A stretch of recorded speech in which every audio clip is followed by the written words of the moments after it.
Bendiga. Siento un poquito de calor, ¿verdad? Pero estamos bien así. Me alegra ver a Mateo, así que damos la bienvenida al pequeño Mateo y nuestra hermana Nosmara, que hacía ya 4 domingos que no estaba aquí con nosotros, y le damos pues la bienvenida. Vemos que, no sé si ustedes han notado que la familia Dubón Argueta están de rojo, entonces después vamos a Bueno, mis hermanos, es un gusto poder estar aquí nuevamente para meditar en la palabra del Señor, ya que es muy importante, ¿verdad?, todo lo que se ha hecho y lo que se va a hacer, y pues que el Señor nos hable en esta tarde, que el Señor pues pueda ministrar a su pueblo y que podamos entender, ¿verdad?, el mensaje que Él ha puesto en mi corazón, ya que en este tiempo, como todos sabemos, se celebra lo que es la Pascua. Vemos que algunos lo celebran de una forma, otros de otra forma.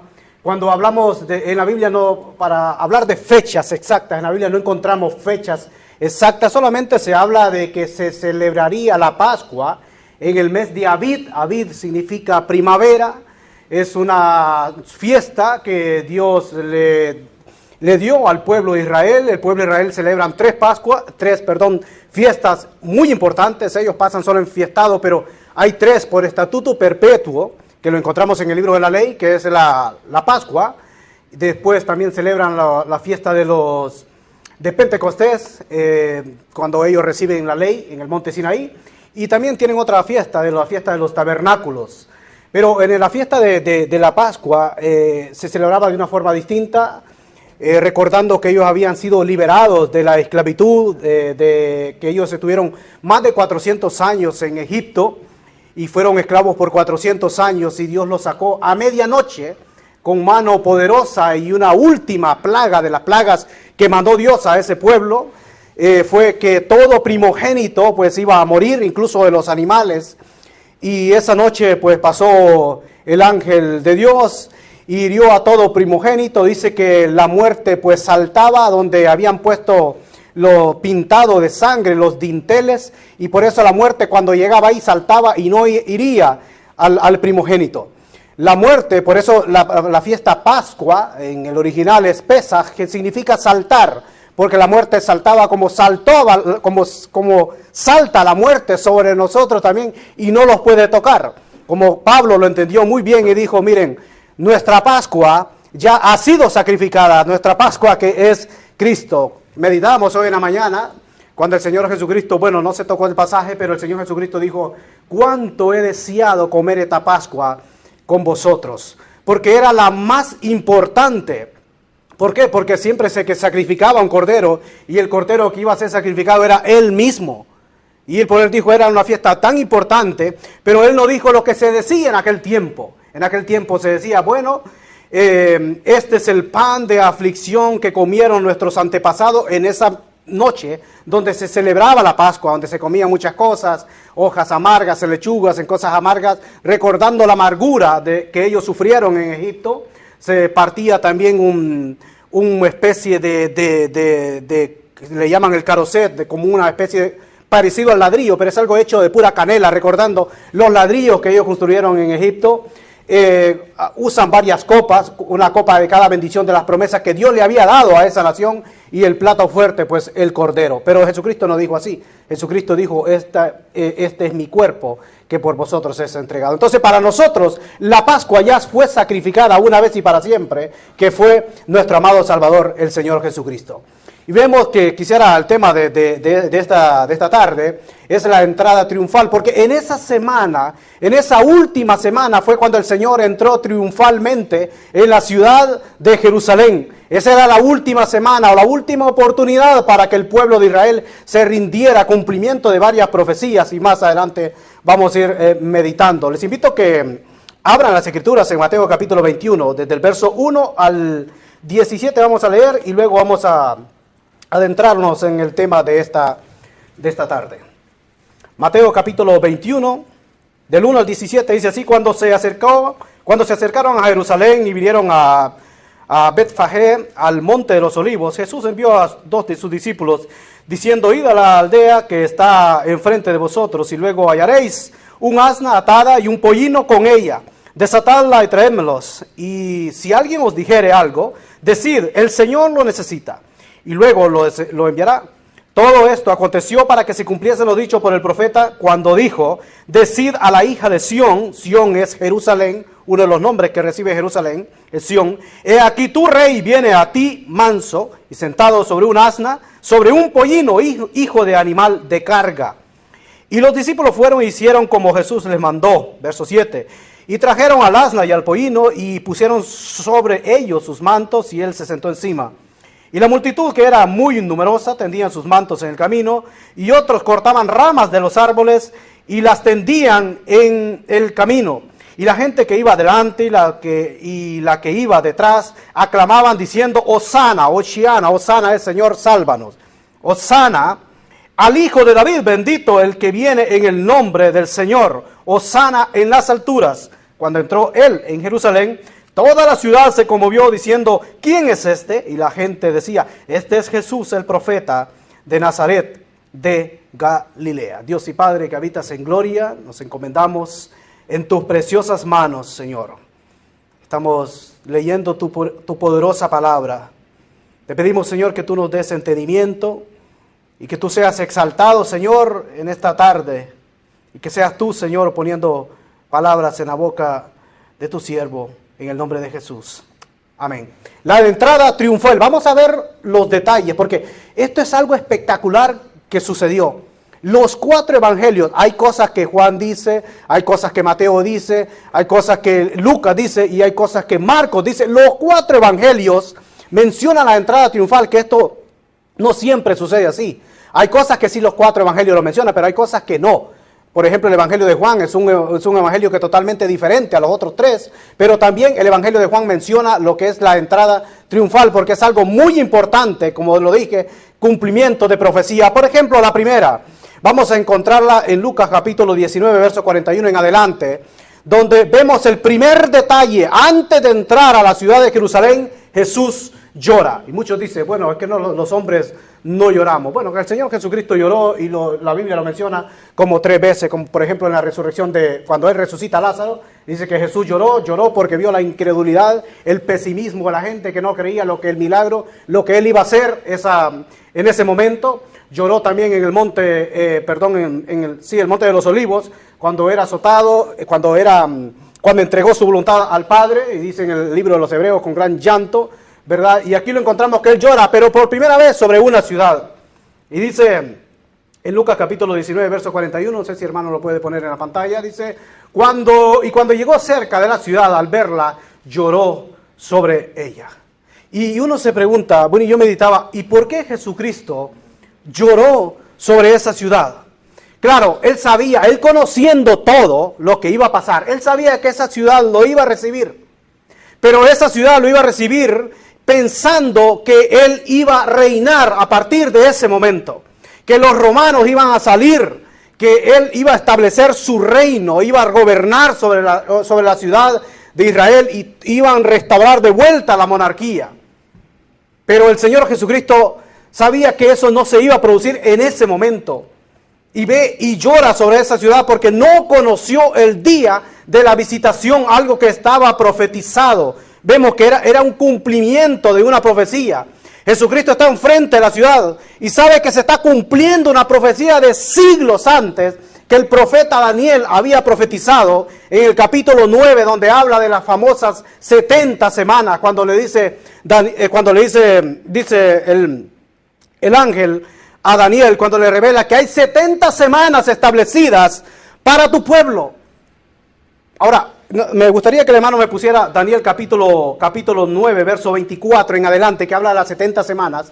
Y voy a explicar un poco rápido esto, porque si lo vemos de un contexto así, a como nosotros lo entendemos hoy en día, pues dirían, pero bueno, 70 semanas no cuadran los números que voy a dar. Bueno, 70 semanas están establecidas sobre tu pueblo y de tu santa ciudad, Jerusalén, para determinar la prevaricación, para que ellos se rindieran y poner fin al pecado. Y dice, y expiar la iniquidad para traer la justicia perdurable y sellar la visión y la profecía y ungir el santo de los santos, que es nuestro Señor. Verso 25, hermano. Sabe pues y entiende que que desde la salida de la orden, ok, me voy a parar aquí. Cuando el rey firmara el decreto y diera la orden desde la salida de que ellos habían ido cautivos a Babilonia, hasta que el Mesías viniera, se iban a cumplir 70 semanas, pero se cumplieron 69 semanas, ya les voy a decir por qué. Dice, la orden para restaurar y edificar a Jerusalén hasta el Mesías príncipe habrá 7 semanas, es decir, son semanas de años, es decir, 7 años multiplicado por 7 son 49. Dice el Mesías príncipe, habrá 7 semanas y se sentará, y 62 semanas se volverá a edificar la plaza del muro en los tiempos angustiosos. Ok, son semanas de año, y para entender esto pues hay toda una explicación, y podemos, si usted lee Levítico capítulo 25 verso 8, ahí más o menos le va a dar claridad. Una semana tiene 7 días. Cada día era un año, o se multiplicaba por 7 semanas, 7 por 7 son 49. 49 años, pero dice más 62 semanas. Entonces, en total son 69 semanas, que da a 483 años. Pero para que se terminara o se termine el pecado y el Mesías establezca su reino, eran 70, entonces queda una semana. Esa semana es la gran tribulación, los 7 años, porque una semana son semanas de días, entonces son 483 años que se cumplieron desde que ellos salieron y retornaron a Jerusalén y reconstruyeron Jerusalén hasta cuando el Mesías príncipe entra, y es cuando entra en esta entrada triunfal. Se cumplieron 483 años. Hay un tiempo entre el Antiguo Testamento y el Nuevo Testamento, del Antiguo Testamento y el Nuevo Testamento, de 400 años aparentemente de silencio. Fueron 483 años cuando sucede esto. Y por eso el Señor llora. Y dice en Lucas 19, capítulo 42 al 44. Lucas 19, capítulo 42 al 44. Después podemos tener un estudio muy importante de las famosas 70 semanas de Daniel. Diciendo, oh si también tú conocieses a lo menos en este día lo que es para ti, para tu paz, mas ahora está encubierto de tus ojos. Verso 43, hermano. Porque vendrán días sobre ti cuando tus enemigos te rodearán con vallado y te sitiarán y por todas partes te estrecharán. Verso 44 dice, y te derribarán a tierra y tus hijos dentro de ti, y no dejarán en ti piedra sobre piedra sobre piedra, por cuanto no conociste el día de tu visitación.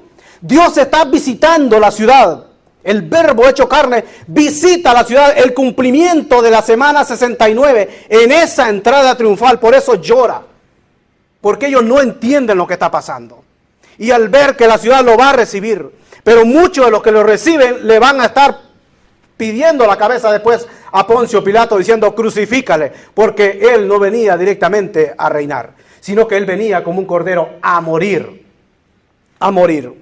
Vemos otra profecía que se está cumpliendo en Zacarías capítulo 9, verso 9. Y el Señor lo entiende muy bien y sabe que se está cumpliendo una profecía tremenda que dice, alégrate mucho, hija de Sión, da voces de júbilo, hija de Jerusalén, he aquí tu rey vendrá a ti, justo y salvador, humilde y cabalgando sobre un asno, sobre un pollino, hijo de asna. Y vemos que así mismo entró el Señor Jesucristo. Y yo analizaba, y si el Señor Jesucristo entró a la ciudad sabiendo que lo que querían era matarlo directamente, y analizando antes de entrar en esa ciudad, una semana antes había producido la resurrección de Lázaro, y cuando Él resucita a Lázaro, dice, desde ese día acordaron dar muerte al Mesías. ¿Se acuerdan? Daniel lo decía, se le quitará la vida al Mesías príncipe. Acordaron una semana antes de la semana de la entrada triunfal dar muerte al Mesías. Por ejemplo, en Juan capítulo 11, verso 53, nos dice que de ese momento, al ver la resurrección de Lázaro, entonces dijo, no, a este hay que quitarlo de encima. Juan 11, capítulo 11, verso 53, nos da la respuesta, dice, así que desde aquel día acordaron matarle. Pero Él entra como entró el Señor Jesucristo. Él no entra sobre un caballo, porque los que entraban en caballo eran los reyes, pero los guerreros, los de guerra. Él no entró sobre una carroza, Él no entró como el Papa que anda, ¿verdad? En el Papa móvil. Él entró de una forma diferente. Él entró montado en un asno, entró en son de paz, no en son de guerra. Él entró de una forma humilde. Él entró cumpliendo las profecías. Hubo un rey cuando lo ungieron rey, que fue el rey Salomón, cuando David dijo, vayan a traer mi mula, y que él entre y mándelo a Gión, cuando él llegue a Gión, para que unjan al próximo rey, que era su hijo Salomón. Salomón entró a la ciudad de Gión montado en una mula. Pero aquí esto no era una mula, sino que era un asno. Pero también nos dice en Juan que nadie lo había montado. Y esto es algo increíble, hermano, porque antes de montarse en un animal hay que amansarlo primero. Nadie se va a ir a montar en un animal si primero no es amansado. Pero es que cuando el Señor Jesucristo se montó en ese animal, se causó una paz. Y el animal, pues, se volvió doméstico. Y yo pensaba esto, es que por muy salvaje que uno sea, cuando el Señor Jesucristo se monta en nuestra vida, cuando el Señor Jesucristo cabalga sobre nosotros, pues va a empezar a producirse aquella calma, aquella paz, porque ya estamos siendo guiados por Él mismo, cuando Él se monta sobre nuestra vida. Y dice que nadie había montado ese animal. Y en Mateo dice que era un animal de carga. Yo también meditaba en esto. Un animal. ¿Por qué dice que era un animal de carga? Bueno, el Señor Jesucristo se montó sobre nuestra vida, que nosotros estábamos cargados también por el pecado, ¿verdad?, que nos asediaba. Veníamos llenos de pecados, y es cuando el Señor se monta en nuestra vida y cabalga sobre nosotros. Pero otro dato muy curioso también, otro detalle. Primero es que llora. Después entra montado en este animalito. Pero dice, mientras él entra montado en este animal, muchos tiraban sus mantos, dice, enfrente, y también detrás de él extendían sus mantos. Todo tiene una explicación. ¿Por qué extendían sus mantos? Porque cuando se unge otro rey de Israel, un rey llamado Jehú, dice que extendieron sus mantos, y cuando él llega a su trono, pusieron sus mantos en su trono, reconociendo que también estaba llegando el rey. Pero dice también que hay otro detalle, se cortaron ramas. Entonces usted dice, bueno, entra cumpliendo la profecía de Zacarías capítulo 9, verso 9.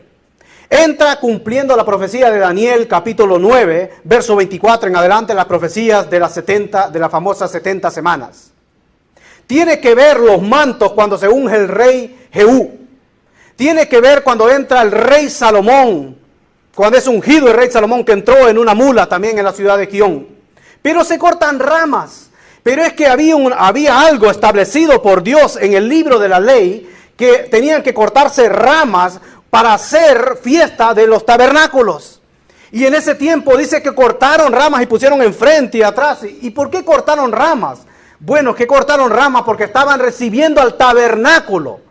El Señor Jesucristo era el tabernáculo, es nuestro tabernáculo. Por eso es que no hay nada, no hay casualidades. Jehú fue ungido y se le pusieron mantos. Salomón entra en una mula, el Señor entró también en una ciudad en un animal. Pero aquí cortan ramas, y las ramas se cortaban para establecer tabernáculos, porque Cristo es el tabernáculo. Porque Él mora también en nosotros, que nosotros somos templo del Espíritu Santo. Ahora la ciudad lo recibe, pero lo recibe como rey.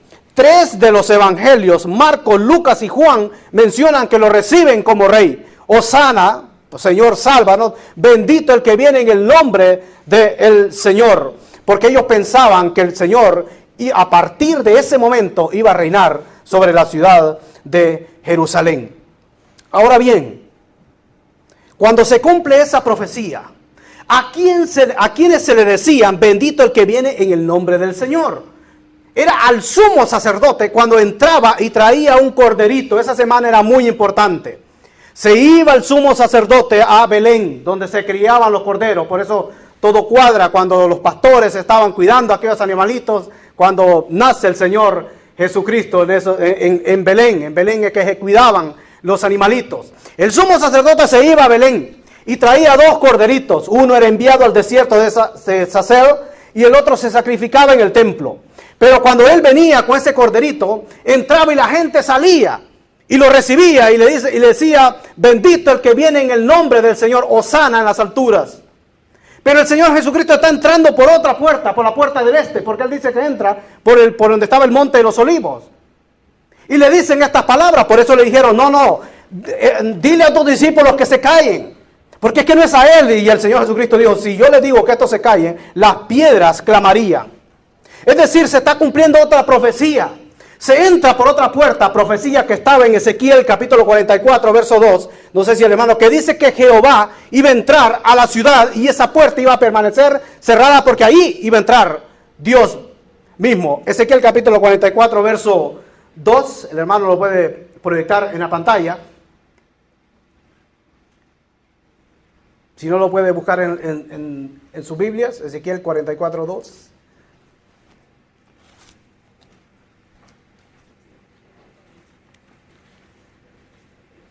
Dice, y me dijo Jehová, esta puerta estará cerrada, no se abrirá, ni entrará por ella hombre, porque Jehová, Dios de Israel, entró por ella. Estará, por tanto, cerrada. Ahora bien, las murallas del tiempo de Jesús no son las mismas que hay hoy. Murallas que construyó Nehemías. No son las mismas de hoy. Pero un sultán hace 500 años mandó a arreglar de vuelta las murallas y taponeó y selló una puerta. Un sultán, un musulmán que no conocía nada de esta profecía ni nada. Pero esa puerta hasta el día de hoy, de esa muralla que tiene hoy, está cerrada. Y nadie hace una puerta para que quede abierta, sino que esa puerta está cerrada. ¿Por qué? Porque ya decía en Ezequiel, porque por ahí entró Jehová. Allí por esa puerta entró nuestro Señor Jesucristo. Por eso esa puerta hoy está cerrada. Y alguien pudo haber dicho, no, es que la cerraron porque como para cumplir la profecía. No, si fue un musulmán, un tal Solimán I, que mandó a cerrar esa puerta hace más de 500 años. Entonces vemos, hermanos, que ahí se cumple también otra profecía, pero el Señor Jesucristo no se queda ahí, lo recibe y Él se dirige al templo. Cuando el Señor Jesucristo llega al templo, se produce algo tremendo, porque Él va para su casa, Él está cumpliendo profecías y entra en el templo. Y regresemos a Mateo capítulo 21, verso 12. Y entró Jesús en el templo de Dios y echó fuera a todos los que vendían y compraban en el templo. Los que vendían y compraban habían montado un negocio tremendo. Por eso que el Señor Jesucristo llegó y dice, en Juan dice que hizo una especie de látigo y sacó a patadas a la gente que estaba ahí, volcando mesas.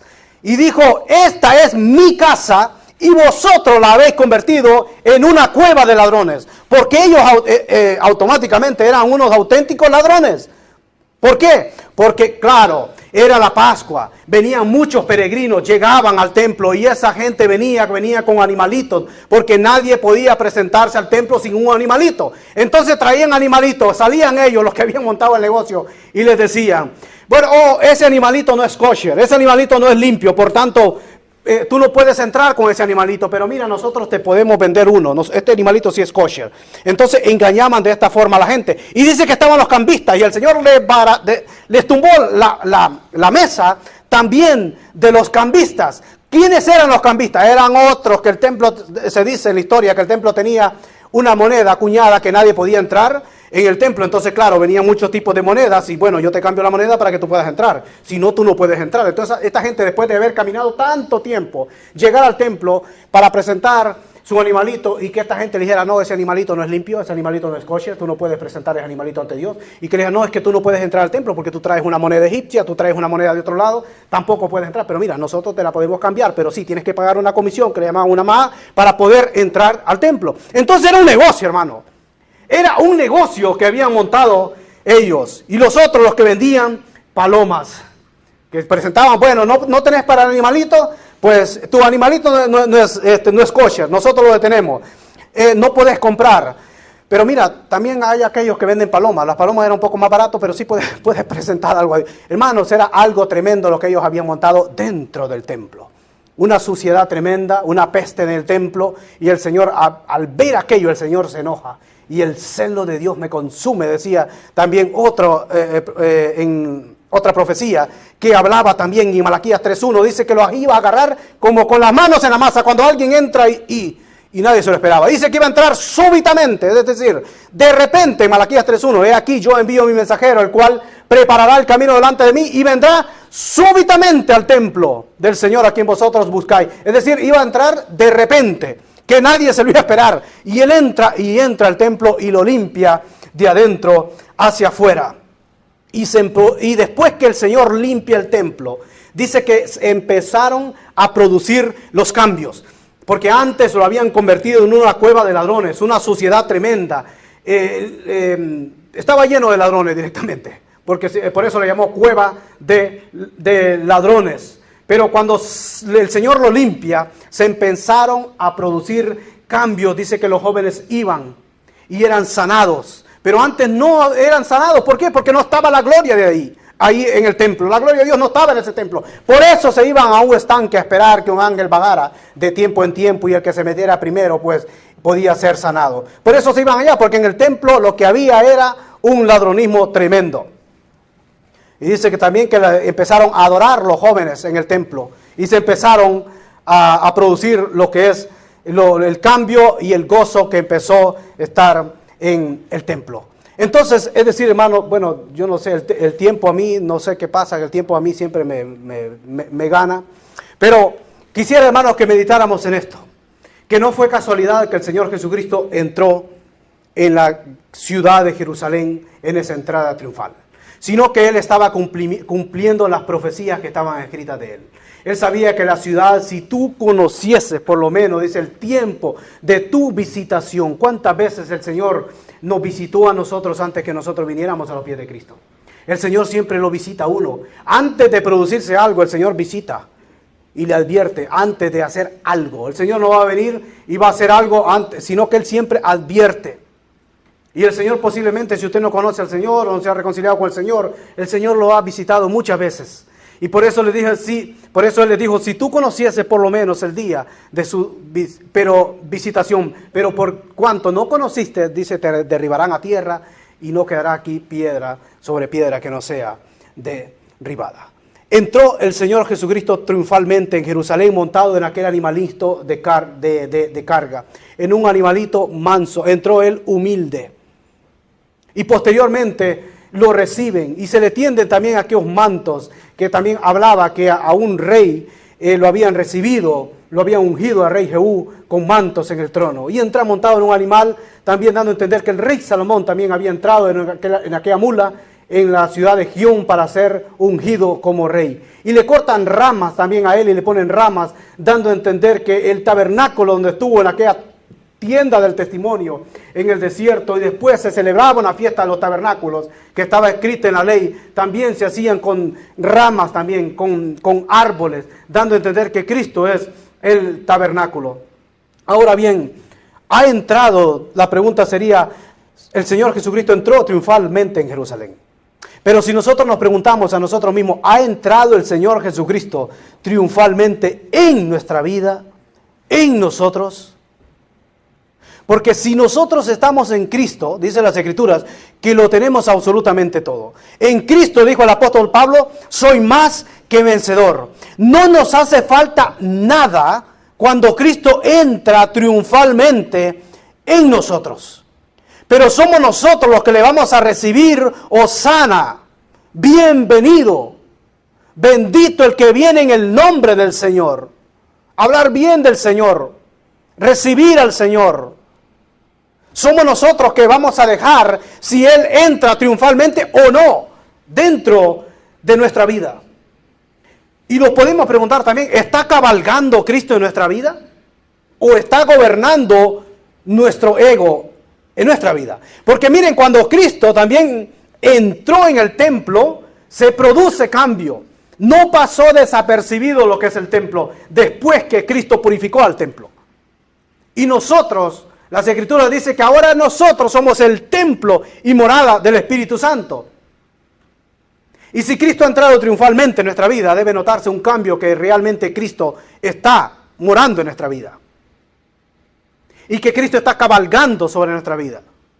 Y que Cristo ha purificado nuestra vida. Pero debe notarse un cambio, porque el cambio se notó, hubo sanidad.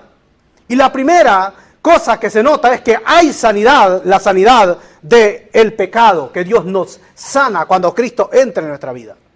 Empezaron a adorarle, los jóvenes a adorar y a seguir alabando al Señor, diciendo las mismas palabras, Hosana. Y cuando nosotros sentimos el deseo de adorar a Dios, cuando Él entra en nuestra vida, adorar, exaltar al Señor. Dice las Escrituras que nosotros somos templo y morada del Espíritu Santo, pero dice que nuestro cuerpo, espíritu y alma, dice, creo que es en 1 Tesalonicenses 5:23, que dice que sean guardados irreprensiblemente hasta la venida del Señor Jesucristo. Es decir, cuando Cristo entre en nuestra vida debe de producirse eso. Nosotros debemos de reflejar el amor de Dios, que Él ha entrado triunfalmente en nuestra vida. Por lo tanto, si nosotros somos el templo que Él purificó en aquel tiempo y que ha purificado nosotros mismos, que somos el templo, pues debemos de cuidarlo. El Señor debemos de permitir que Él saque toda esa basura que hay dentro. Porque olía mal, dice también, porque habían animales, tuvo que haber olido mal. Y nosotros antes de venir a Cristo dice que olíamos a muerte, y ni un muerto va a oler bien. Pero ahora dice en Cristo somos olor grato delante de su presencia. Por lo tanto, hermanos, era la fiesta de la Pascua, cuando el Señor entró triunfalmente. Era esa semana. Y nosotros debemos de meditar en esto. Esto no pasó desapercibido. Esto fue algo que cambió la historia. Esto fue algo que marcó un antes y un después. Y como dije, si Cristo ha entrado triunfalmente en nuestra vida, debe de producirse eso. Debe de marcar un antes y un después. Las cosas que antes me atraían, ya no tienen por qué atraerme. Porque son cosas que ya pasaron. Son cosas que Dios ya la perdonó. Yo no puedo estar pensando en un pecado que Cristo ya perdonó. No puedo estar viviendo cargado de algo cuando Él me dice, vengan a mí y yo los haré descansar. No puedo estar pensando, ¿será que el Señor perdonó todos los pecados o quedó algo por ahí escondido? No. Porque cuando Él entra en nuestra vida, Él cambia nuestra vida. Él transforma nuestra vida. Y lo hace triunfalmente. Lo hace triunfalmente. Por lo tanto, nosotros, ya que Él está dentro de nosotros, los que hemos recibido al Señor Jesucristo, cuidemos el templo. Guardémonos. Mantengamos siempre una relación cerca del Señor. Ayer hablaba con los hermanos y yo llegamos a la plática y yo dije, bueno, somos nosotros los que podemos darle lugar al enemigo. El diablo no puede entrar a la vida de ningún creyente. Es imposible, la unción que mora en nosotros es el Espíritu Santo. Es imposible que el diablo nos pueda tocar. Pero sí, el diablo no pierde tiempo, porque él dice que anda como león rugiente buscando a quien devorar. El diablo no pierde tiempo. Somos nosotros que podemos abrir puertas. Por lo tanto, debemos de cuidar ese templo. Pero también hay una solución. Cuando nosotros pedimos perdón al Señor, si nosotros le hemos fallado, y nos arrepentimos de corazón, Él va a perdonar. Nosotros cuando venimos a Cristo, no venimos bien, venimos salvajes, como aquel animalito que entró. Y venimos cargados de tantos pecados. Pero el Señor quiere vernos sanos. El Señor quiere vernos libres de todo pecado. ¿Hay alguien aquí en esta tarde que sienta el deseo de aceptar al Señor Jesucristo o de reconciliarse con el Señor? Todo lo que está escrito en la palabra del Señor se va a cumplir sí o sí. Tenemos la palabra profética más segura. Vemos la palabra fidedigna. Él prometió venir a recoger a su pueblo. Les he hablado de profecías que ya estaban escritas. ¿Cómo Zacarías sabía que iba a entrar el Señor Jesucristo montado en aquel pollino? Si lo escribió aproximadamente 500, 600 años antes. Daniel le dijo al Señor, cierra sella estas palabras, que esto no es para ti. Daniel incluso ni volvió a Jerusalén. Muchos no volvieron, muchos se quedaron en Babilonia. Y se cumplió. Malaquías decía que iba a entrar súbitamente. Y llegó al templo cuando nadie se lo esperaba y desbarató todo aquel negocio. Todo lo que tres partes de la Biblia es material profético. Por lo tanto, lo que tenemos que hacer hoy es arreglarnos con el Señor y que ese Rey entre triunfante en nuestra vida y pueda poner nuestra vida en orden, porque en el templo había desorden y cuando Él entró, lo puso en orden. Y donde hay orden, hay santidad. Y donde hay santidad, hay bendición. Y donde hay bendición, hay gozo, que ese gozo solamente el Señor lo puede dar. Que el Señor les bendiga y meditemos en esta tarde lo que el Señor ha hecho en nuestra vida, que Él ha entrado triunfante. Y si no lo ha hecho, pues déjele, permita que Él entre triunfante